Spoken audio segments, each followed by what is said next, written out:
რა მოცემულობა აქვს ქვეყანაში. ნინო კალანდაძე, ჭავჭავაძის ცენტრის დირექტორია, ჩვენი პირველი სტუმარი. მოგესალმებით, კაპიტან ნინო, დიდი მადლობა მობრძანებისთვის და მართლა ძალიან რთული წელი მიუახლოვდა დასასრულს და ძალიან მძიმეა ალბათ რაღაცა კონკრეტული გამოვყოთ, მაგრამ მოდით აი ბოლო მოვლენით დავიწყოთ და ზოგადად აი ამ კონტექსტში რომ შევაჯამოთ, რა რეალობის, რა მმართველობის პირობებშია ახლა საქართველო და ჩვენ საქართველოს მოქალაქეები. მოგესალმებით, თამარ, მოგესალმებით თქვენს მაყურებელს. მართლაც კარგი იქნებოდა რომ ახლა ვაჯამებდეთ წელს პროგრესით, რა გაკეთდა, რა გეგმები ისახება, სახელმწიფო უწყებები გვაცნობენ, მათ შორის სახელმწიფო უწყებები გვაცნობდნენ, ვთქვათ, თავის გავლილ საქმიანობას, ვიგებდეთ მათ სამომავლო გეგმებს და მოკლედ გვყავდეს მთავრობა, რომელიც შემართებით ემზადება იმისთვის, რომ ჩვენ ღირსეულად ჩავაბაროთ ის გაკვეთილი, რასაც ერქვა კანდიდატის სტატუსის მინიჭება და გადავდიოდეთ იმ ეტაპზე, როდესაც ახლა როგორც სახელმწიფო ინსტიტუტები, ისე საზოგადოება უნდა ემზადებოდეს ევროკავშირში შესასვლელად, იმიტომ რომ ეს უნდა იყოს ახლა ჩვენი გეგმა, მაშინ როდესაც ევროკავშირმა ამაზე ასეთი ღია თანხმობა გაგვიცხადა, ჩვენ ახლა მთელი რესურსი უნდა გვქონდეს იმისკენ მიმართული, რომ ნამდვილად მოგვეცეს შესაძლებლობა 2030 წლისთვის ვიყოთ ევროკავშირის სრულფასოვანი წევრები და ევროკავშირი იყოს საქართველოში და არა საქართველო გარბოდეს სადმე სხვაგან. ამ რეალობისგან რამდენადაც ახლო ვართ, იმდენად ძალიან შორს ვართ, როგორც აღმოჩნდა. იმ დადებითი ნაწილით დავიწყებ, რომელიც ჩემი გადმოსახედიდან ცალსახად დადებითია, რომ როგორც შიგნით, ისე საერთაშორისო ასპარეზზე აღარ არსებობს ილუზიები. ჩვენ თუ 12 წელი მოვდიოდით და ნელ-ნელა რაღაცნაირად იმის მტკიცება გვჭირდებოდა, რომ ეს ის რეჟიმი არ არის, რომელიც საქართველოს სამშვიდობოს გაიყვანს და რომელიც საქართველოს ევროკავშირში შეიყვანს. ახლა ამის მტკიცება აღარ არის საჭირო, კონსოლიდირებულია მოსაზრება ქვეყნის შიგნით და ქვეყნის გარეთ, რომ ჩვენ ამ რეჟიმის პირობებში საერთოდ ვერსად ვერ წავალთ წინ.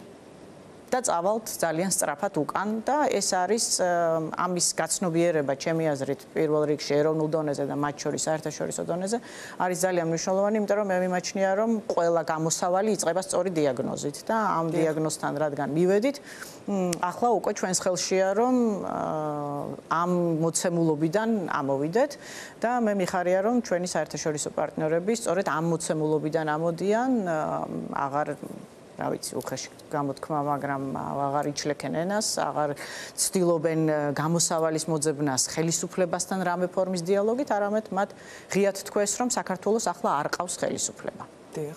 საქართველოს აქვს ლეგიტიმაცია მისი სახალხო პროტესტის სახით, მისი სახალხო წარმომადგენლობის სახით, რომელიც ქუჩაშია ყოველდღე, რომელმაც მათ შორის თავის პოზიცია დააფიქსირა არჩევნების დღეს, მაგრამ საქართველოს აღარ ყავს არჩეული ხელისუფლება, არამედ ყავს უზურპატორი რეჟიმი, ოლიგარქის, რომელმაც მიიტაცა ძალაუფლება იძულებით და რომელთანაც დიალოგს აზრი აღარ აქვს. ანუ საერთაშორისო თანამეგობრობამ რომ როდესაც და დიდი დრო დაჭირდა იმისთვის რომ მან სანქციების ელით და მას სანქციების ელით დაეწყო საუბარი. ახლა ისეთ ვითარებაში, რომლის მსგავსი, რომლის პრეცედენტი არასოდეს ყოფილა და ამის გამოცდილებაც არ გვაქვს. ხო, აი რა ტიპის მმართველობა შეიძლება დაერქვას ახლა ივანიშვილის რეჟიმს და ჩვენ რას ვაკეთებთ აი ამ დროს ამ ეტაპისთვის ივანიშვილის რეჟიმი არის ძალიან სწრაფ გზაზე დიქტატურის კონსოლიდაციის. ეს ნიშნავს იმას, რომ თუ დღეს თქვენ მაუწყებლობთ რამდენიმე ვთქვათ კრიტიკული არხი ჯერ კიდევ მეტნაკლებად ფორმაშია, თუ სამოქალაქო სექტორს ჯერ კიდევ ხმა ეთქმის, თუ კი გვარბევენ და ხოცავენ, მაგრამ ხალხს მაინც შეუძლია ქუჩაში გამოსვლა. კონსოლიდირებული დიქტატურა იქნება, როდესაც ამის შესაძლებლობაც აღარ იქნება, როდესაც ისინი დაადგებიან ლუკაშენკოს, პუტინის გზას, სადაც შეზღუდავენ, ფიზიკურად შეზღუდავენ თავისუფალ სიტყვას, ანუ აგრძალავენ თქვენ, აგრძალავენ ჩვენ, ეს ისედაც გზაშია, ასე ვთქვათ.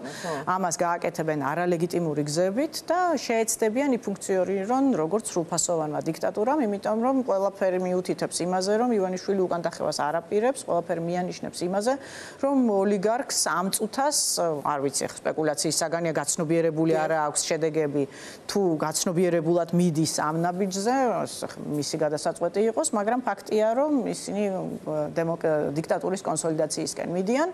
რაც საქართველოს პირობებში შესაძლებელია, მაგრამ არა ისე, როგორც ეს არის შესაძლებელი ბელორუსში, როგორც ეს არის შესაძლებელი მადუროს რეჟიმის პირობებში, როგორც ეს არის შესაძლებელი თუნდაც ჩვენი მეზობელი ალიევის პირობებში, იმიტომ რომ დიქტატურის კონსოლიდაციას ხანგრძლივ პერიოდში ჭირდება სახელმწიფო რესურსები, ანუ ქვეყანას ჭირდება რესურსები, რომელსაც შეუძლია რომ რაღაცნაირად ეკონომიკა თვითმარ რეჟიმში ამყოფოს, ისე რომ ის 100%-ით არ იყოს არალეგალურ ფულზე დამოკიდებული, რომელიც აქ მხოლოდ გათეთრების მიზნით შემოდის. საქართველოს ეს რესურსები არ აქვს, საქართველოს ძალიან შეზღუდული გზები აქვს, როგორ შემოდის უცხოური ვალუტა საქართველოში და საქართველო ვინაიდან არ არის არც თვითმარი ეკონომიკა და არის 100%-ით იმპორტზე დამოკიდებული, ის პირდაპირ არის მიბმული დოლარის კურსზე და შესაბამისად მას არ ექნება შესაძლებლობა საერთაშორისო იზოლაციის პირობებში, რომ გრძელვადიან პერსპექტივაში შეინარჩუნოს დიქტატურა. ეს არ ნიშნავს იმას, რომ ჩვენ შეგვიძლია გულხელდაკრეფილი დაველოდოთ, როდის თქვათ სისტემა აი ამ გზით გამოიშიგნება, როდესაც მათივე ვიზეც დგანან, ხო, ვინც არის კორუმპირებული მასა, რომელიც თქვათ ამ რეჟიმით სულდგმულობს, ურთიერთკავშირში ივანიშვილი დგას ამ კორუმპირებულ რაღაც მცირე რიცხოვან ჯგუფზე და შესაბამისად ისინი ასარდლოვებენ ივანიშვილის დიქტატურულ რეჟიმს. ცხადია, რაღაც ეტაპზე ეს რესურსი გამოიშიგნება და რყევები დაწყებულია და ამას ცალსახად ხედავთ, მაგრამ ეს არ ნიშნავს იმას, რომ ისინი ვერ შეძლებენ, რომ ქვეყანა ბოლომდე დაანგრიონ. ანუ ამის რესურსი არსებობს, თუ ისინი შეეცდებიან, რომ და მოახერხებენ წარმატებით, რომ დიქტატურის კონსოლიდაცია მოახდინონ, თქვათ ეს რამდენიმე თვე, რამდენიმე წელი ისე შეინარჩუნონ, ეს ნიშნავს იმას, რომ კატასტროფულად გაღარიბდება საქართველო. აი გადამწყვეტი რა პერიოდია, კაპიტან ნინო, ზუსტად აი ამ ეტაპზე მინდა რომ გადავიდეთ, ვინაიდან ბიძინა ივანიშვილს ალბათ გაცნობიერებულად უფრო შეგვიძლია ვივარაუდოთ, რომ მიდის დიქტატურის საბოლოო კონსოლიდაციისკენ და მათ შორის აი სანქციების ეფექტი, ხო? ეხლა პირველად არის ბიძინა ივანიშვილი ამ მოცემულობაში, რომ ის არის უკვე სანქცირებული ამერიკის შეერთებული შტატების მხრიდან, გაჩერდა დახმარებები, ფინანსური სანქციების ქვეშ არის, გაჩერდა დახმარებები, რომელზეც იდგა დიდწილად ქვეყნის ბიუჯეტი, შემოსავლები, აღარ არის ეს საერთაშორისო დახმარებები, სანქცირებულები არიან ასევე შინაგან საქმეთა მინისტრი სხვადასხვა შტო და აი ეს ეფექტი, როდის შეიძლება რომ უკვე იგრძნოს ბიძინა ივანიშვილმა იმგვარად, რომ მისი რეჟიმის რეალური რყევა დაიწყოს და აქედან გამომდინარე, აი რა პერიოდია გადამწყვეტი, რა პერიოდია ყველაზე მნიშვნელოვანი ახლა? მე ვინაიდან არა ვარ არც ეკონომისტი და არც ფინანსისტი, ამის თქვათ უფრო სიღრმისეული პროგნოზი გამიჭირდება, მაგრამ ცალსახაა ის, რომ საქართველოს საერთაშორისო იზოლაციის პირობებში არ აქვს არსებობის შესაძლებლობა და ფუფუნება. მას იმის რესურსული ფუფუნება არ აქვს, რომ მან დამოუკიდებლად შეძლოს ფუნქციონირება, მათ შორის იმ ტყუილების გათვალისწინებითაც, რომ აი რუსეთი შემოიტანს და რაღაც ჩინეთთან ერთად და ირანი და იქ ბევრი ფული აკუმულირებული, რომლებიც პატარა საქართველოს დახმარებიან. ეს არის მტკნარი ტყუილი, იმიტომ რომ არც ერთ სახელმწიფო სხვა სახელმწიფოს ტყუილად და უანგაროდ არ ინახავს ეს ერთი, მეორც ერთი ამის შესაძლებლობა რუსეთს დღის მდგომარეობით არ აქვს, იმიტომ რომ მისი მთლიანი შიდა პროდუქტის 1/3 მთლიანად გადასულია საომარ ბიუჯეტზე, რაც ნიშნავს იმას, რომ დამატებით სახელმწიფოს კი არა, აგერ აფხაზეთში ვხედავთ რა ხდება, ამ ხელა ერთეულს ვერ ინახავენ, იმიტომ რომ არც რესურსი აქვს ამისი და არც ინტერესი აქვს ამისი. ჩინეთს საქართველო აინტერესებს მხოლოდ თუ საქართველო არის მიბმული ევროპულ ბაზრებზე, წინააღმდეგ შემთხვევაში საქართველო საერთოდ ინტერესს მოკლებულია ჩინეთისთვის და ჩვენ ჩინელებს ვუყურებთ როგორც რაღაც არ ვიცი, ფილანტროპებს და რაღაც წარმონაქვს, რომელსაც ახლა უნდა რომ უანგაროთ რომელიღაცა ქვეყანა, სადღაც კავკასიის რეგიონში შემთხვევით შეინახოს, ეს არის ინტერესების საკითხი, მათ ინვესტიციების განხორციელება უნდათ განვითარებათ ეკონომიკაში და არა განუვითარებელ და ჩამოქცევათ ეკონომიკაში, სადაც ხალხი გარბის და არც გარე ტურისტია და არც შიდა ტურისტია. შესაბამისად, ეს არის უბრალოდ პროპაგანდისტული ტყუილი, რომლის იმედიც ჰქონდათ იმ შემთხვევაში, თუ მათ ეს რაღაც თავისი წარმოდგენებით, თქვათ ტრამპთან რაღაცებს დაალაგებდნენ, საერთაშორისო სრული იზოლაცია მაინც ვერ მოხდებოდა, მაშინ ძალაშია, რომ ტრამპთან მაგრამ შერბილებულია, კი, შერბილებული არის. ძალაშია მხოლოდ პროპაგანდისტულად. ინაუგურაცია და ეხა შემოიტანეს, რომ ინაუგურაციის შემდეგ ომიც დასრულდება უკრაინაში და აი მაგრამ მათ ხმაში შევიდა ბზარი და შევიდა იმიტომ რომ ისინი მიხვდნენ რომ ტრამპთან ისინი ვერ დაალაგდებიან, ეს გადაწყვეტილება არის ღია და წყალსახა. ივანიშვილის ფინანსური სანქციები ამერიკის სახაზინო დეპარტამენტის ნიშნავს იმას, რომ იქ გადაწყვეტილია ორპარტიული პოლიტიკა საქართველოს მიმართებით და მათ შორის ოლიგარქ ივანიშვილთან მიმართებით. ეს საკითხი არ გადაიხედება ტრამპის პირობებში, უფრო მეტიც კაფიო განცხადებები გაკეთდა მათ შორის შემომავალი ადმინისტრაციის მხრიდან, რომ ისინი გააგრძელებენ უკრაინის მხარდაჭერას, რომ ისინი გააგრძელებენ უკრაინის შეიარაღებას და რომ ისინი არაპირებენ, რომ პუტინს დაუთმონ უკრაინის ტერიტორია. ეს პოლიტიკური გზავნილები გაკეთდა ძალიან მაღალ დონეზე. შესაბამისად, ის რაღაც ილუზიები მათ შორის, რომელიც მათ ჰქონდათ, რომ აი ტრამპის პირობებში მაინც ევროპასაც მოუწევს ჩვენთან რაღაც ფორმით ლავირება, ეს საკითხები, ეს საკითხი მოხსნილია დღის წესრიგიდან. ჩვენ სანქციების ოფიციალურად გამოცხადებამდე ვნახეთ, ხო, ჯო უილსონის განცხადება, მათ შორის 29 დეკემბერზე მინიშნებით, რომ თუ ამ დღეს ბიძინა ივანიშვილი საბოლოოდ გადაწყვეტს და სისრულეში მოიყვანს ქვეყანაში დემოკრატიის განადგურებას, ის უნდა ელოდოს იმგვარ პასუხს, რომელიცაც ხო არც კი უფიქრია, არც კი უოცნებია და ვერც კი წარმოედგინა. ეს ოფაკის სანქციები არის ეს პასუხი, თუ ფიქრობთ, რომ კიდევ უფრო მძიმე სანქციები არის წინ, რომელიც აიძულებს მართლაც ბიძინა ივანიშვილს, რომ უკვე გამოფხიზლდეს რა, მოდი ესე პირდაპირ ვთქვათ, ეს სანქციები როგორ ჩანს არ იყო იმ სიმძიმის, რომ მისი გეგმის ცვლილებაზე ემოქმედა. მე ვფიქრობ, რომ ეს სანქციები საკმარისად მძიმეა იმის გათვალისწინებით, თუ რა დამოკიდებულება აქვს ივანიშვილს თავის ყველა კაპიკთან. ჩვენ გვახსოვს, როგორ მთელი სამთავრობო უწყებები და მოლაპარაკე თავები მხოლოდ ამაში იყვნენ ჩართული, როდესაც მას რაღაც სადაო თანხები გაეყინა. ამაზე იყო მობილიზებული მთელი მისი რესურსი და სახელმწიფო რესურსი, ანუ კერძოც და სახელმწიფოც, ანუ მისთვის მიუხედავად იმისა, რომ ოფიციალურად ვიცით, რომ ძალიან მდიდარი ადამიანია, მისთვის ყველა კაპიკი და ყველა მილიონი არის ძალიან მტკივნეული. ამიტომ იმის გათვალისწინებით, რომ ეს ახლა გაცილებით უფრო დიდ მასშტაბში შეეხო მისი ფინანსების, ეს მას თვალგულგრილად ვერ უნდა ტოვებდეს ყველა ლოგიკით.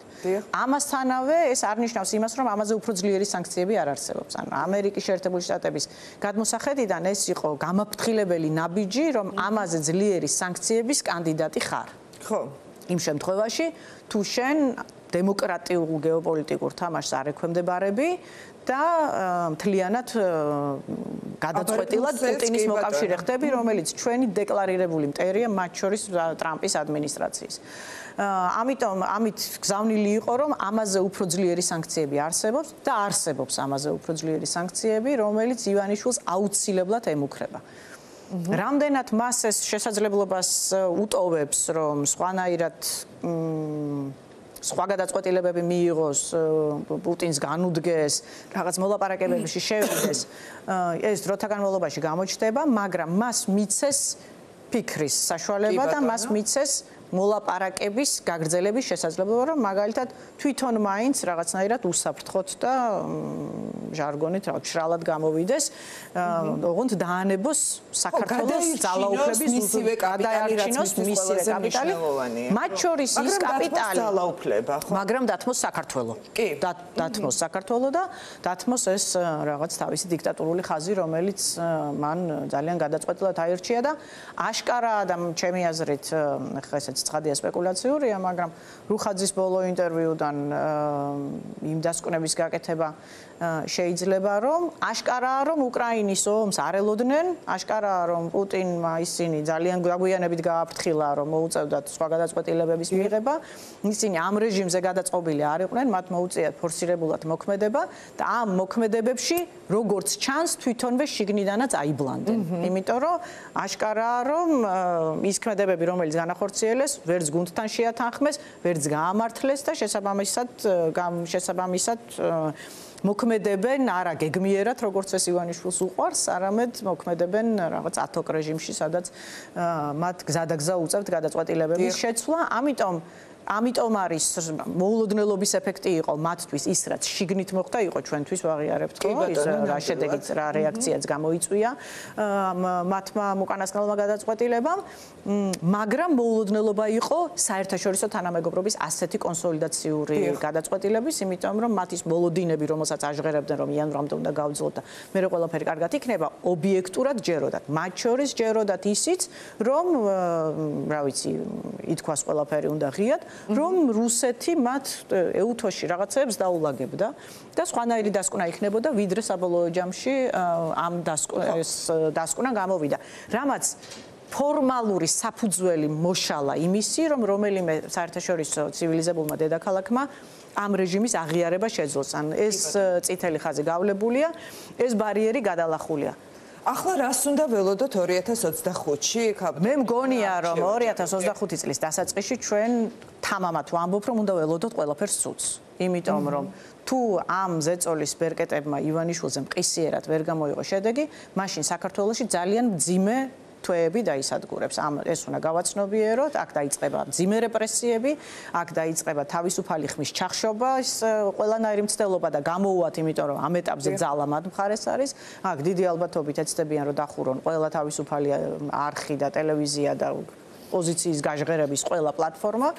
ეცდებიან რომ სამოქალაქო სექტორმა არ იარსებოს, ეცდებიან რომ პროტესტები მაქსიმალურად ძალისმიერი გზებით ჩაახშონ და არ არსებობდეს პლატფორმა რა გზითაც მოსახლეობის უმრავლესობა ამის თაობაზე გაიგებს. ამიტომ მე ამ შავბნელ სურათს იმიტომ ვხატავ რომ ჩვენ უნდა გვესმოდეს რასთან მოგვიწევს ბრძოლა.